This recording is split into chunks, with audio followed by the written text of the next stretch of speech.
안녕하세요. 오늘은 좀 우리가 많이 알고 있던 내용과는 조금 다른 이야기를 한번 해보는 시간을 가지려고 합니다.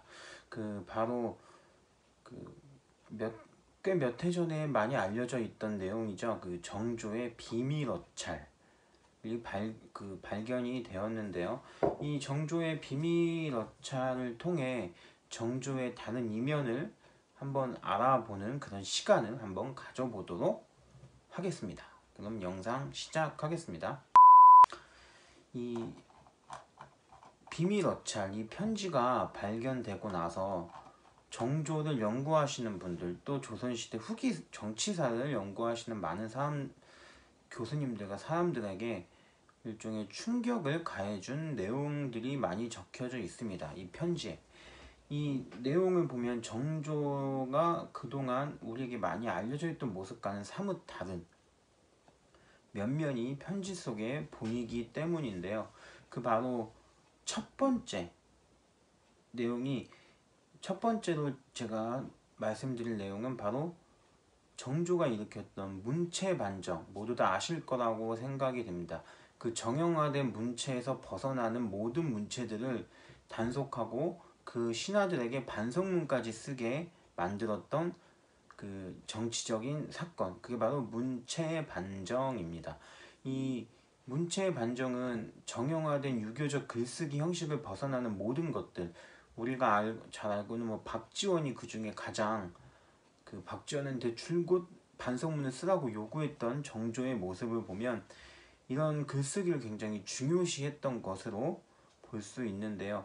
근데 이 편지 속에 문체 반정을 주도했던 정조의 이미지와 다른 면이 보이기도 합니다.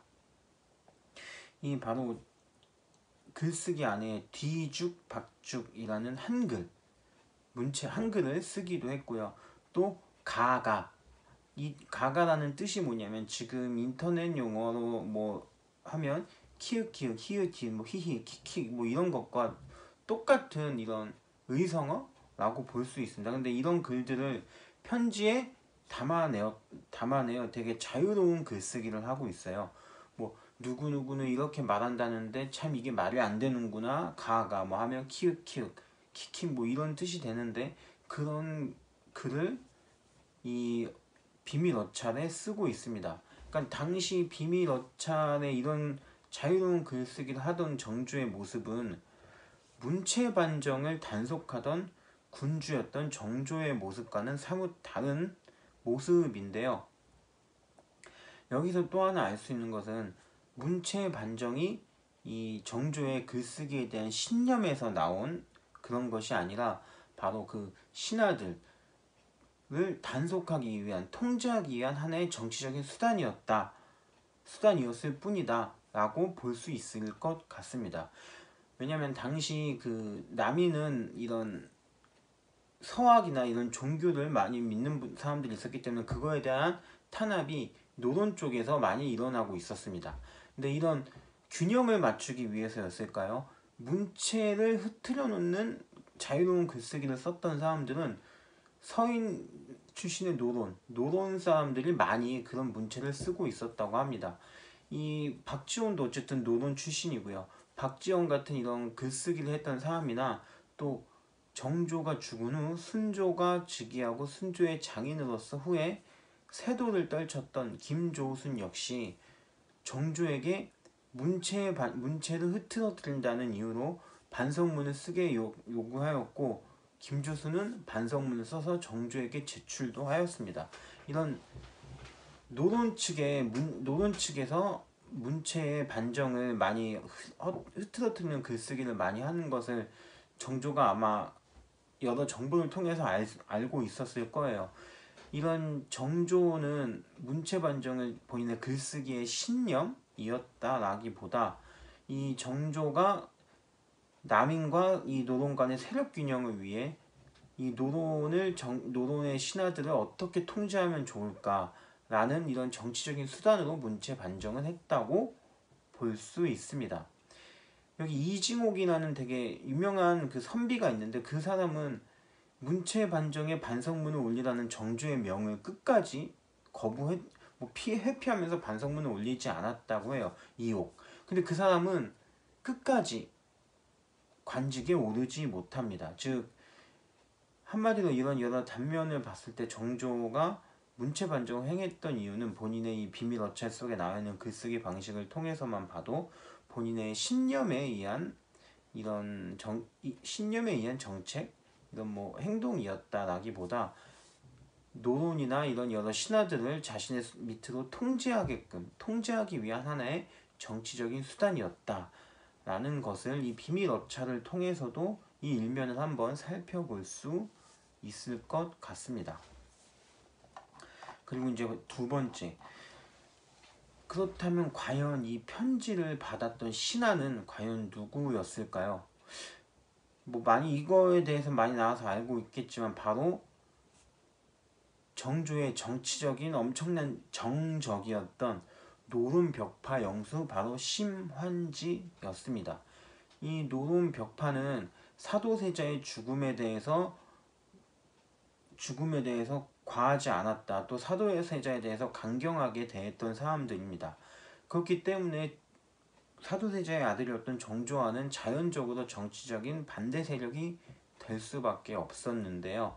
이 노론벽파 영수였던 심한지와 정조가 바로 이렇게 장장 5년간 편지를 주고받았던 것입니다. 이 정조 비밀 어찰은 왕이 신하에게 썼던 역사상 유례를 찾아볼 수 없을 정도로 긴 기간에 걸쳐 편지를 주고받았던 모습이라고 볼 수 있습니다.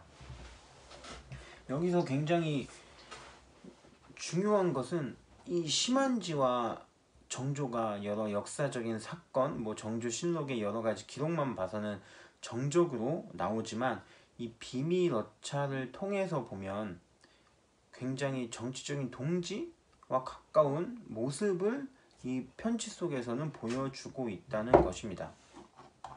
그런 대표적인 사건을 몇 가지 얘기해 드리자면요. 1700 정조 23년입니다. 3월 7일 정조는 그 자신의 고모였던, 그러니까 사도세자를 죽음으로 모르는데 조금 일조했던 화농주를 유배해서 풀어주고자 명을 내리게 됩니다. 근데 여기서 갑자기 심한지가 신등은 죽으면 죽었지 그런 명을 받들지 못하겠습니다 라며 반대를 했고, 대전 밖을 나가 그 신하들이 썼던 관을 벗으면서까지 항의를 했다고 합니다. 결국 돌아오라는 정조의 명을 듣지 않고 바로 퇴청하여 그 이후에 심한지는 이것을 문제 삼은 정조에 의해 파직이 되게 됩니다. 그러니까 관직을 잘린 거죠. 근데 이 이후에 이 사건이 있기 하루 전날 정조는 심한지에게 한 통의 또 비밀 어찰을 보내게 됩니다. 이 비밀 어찰 속에는 굉장히 놀랍게도 다음날 있었던 제가 방금 얘기했던 관을 벗고 대항하는 것, 대전 밖을 나가 관을 벗는 것과 심한지가 했던 얘기, 이런 것을 정조가 이렇게 하라고 주문한 것으로 나와 있습니다. 그러니까 이 편지의 내용은 다음날 내가 이런 얘기를 하면 심한지 당신이 이런 식으로 이뤄서 대항을 하고 이런 얘기를 나한테 해서 퇴청하라, 뭐 이런 편지의 내용이 그대로 다음날 상황이 그대로 정조가 주문한 것으로 되어져 있는데요. 이 아까 처음에 얘기했던 대로 화농주는 사도세자를 죽음으로 모는데 일조를 했던 사람입니다. 이 사도세자는 배단 형제 지간으로 되어 있지만 죽음에 일조했기 때문에 정조와는 사이가 굉장히 안 좋았죠. 본인의 고모였음에도. 근데 여기 상황에서 보면 좀 약간 아이러니함이 있을 수 있습니다. 정조는 그런 화농주를 용서하고자 유배해서 풀려나게끔 하려고 명을 내리려 했고, 오히려 사도세자에게 강경했던 노론벽파의 영수였던 심한지가 그것을 반대하고 나서면서 퇴청을 하였고, 결국엔 화농주는 유배해서 풀려나지 않고 이 사건은 심한지의 반대로 인해 무산이 되게 됩니다. 근데 이 사건을 하루 전날 심한지에게 주문을 했다는 것은 정조 자체가 화한옹주를 용서할 생각이 원래는 없었던 것 같아요. 하지만 본인은 그 넓은 아량이 있는 군주의 모습을 보여주고 싶었고, 하지만 화한옹주를 용서하고 싶지 않았었기 때문에 자신의 정적이었던 심한지에게 그런 행동을 주문했고, 그럼으로써 자연스럽게 무산이 되는 이런 정치적인 어떤 결과를 노리지 않았나라고 생각을 하고 있습니다. 그 외에도 또 한 가지 더 이야기가 있는데요. 이 또 다른 사례로 1795년 정조가 화성에 행차를 하게 됩니다. 그때 그 해경궁 홍씨의 어머니 생일을 맞이하여 해경궁 홍씨의 어머니 이름으로 백성들에게 곡식들을 나눠줬었는데요. 이것을 정리곡이라고 합니다. 근데 이 정리곡을 통해 이것을 이용해 부정축제하는 관리들이 나오게 돼요. 근데 이것을 공식적으로 표현하기 약간 껄끄러워했던 것 같은데, 심한지에게 또 한 통의 편지를 쓰게 됩니다. 조정에서 이 정리곡 문제를 공식적으로 문제 제기해달라, 이런 주문을 보냈고, 심한지는 그걸 그대로 받아들여 조정에서 공식적으로 문제 제기를 했고, 그 이후에 이 사건이 수면 위로 올라오면서 해결이 되게 됩니다. 이 여러 가지 상황을 봤을 때 정조와 심한지는 겉으로 보기엔, 또 이 편지가 발견되지 않았다면 100% 무조건 정적의 모습을 보여주고 있지만, 이 편지 속의 이런 내용만 보면 그 서로에게 득이 되는 것들을 이용하는 정치적인 동지의 모습에 가깝다고 볼 수 있습니다. 이 편지를 심한지에게만 보냈던 것은 아니었었던 것 같아요. 이 수원 화성박물관에 보면 이 최재공, 당시 남인과 이런 소론 쪽에 추앙을 받던 영수였던 최재공이라는 사람에게도 편지를 보낸 것이 한 통 남아 있는데요. 이것을 보면 정조는 여러 신하들을 통해 편지 정치? 솔직히 아주 나쁘게 얘기하면 흑막 정치라고도 얘기할 수 있겠고요. 좋게 얘기하면은 뒤에서 세력들을 조절해가며 본인의 정치적인 뜻을 펼치고자 했던 모습으로 보여지기도 합니다. 이런 여러 가지 내용 속의 편지 내용에는 이 심한지의 부인이 아플 때 약을 보내니 약을 챙겨 먹이도록 하라는 내용도 있고, 사직 후에 그 금강산으로 유랑을 떠나는 심한지에게 격려를 하고 약을 보내는 정조의 모습도 그려져 있습니다.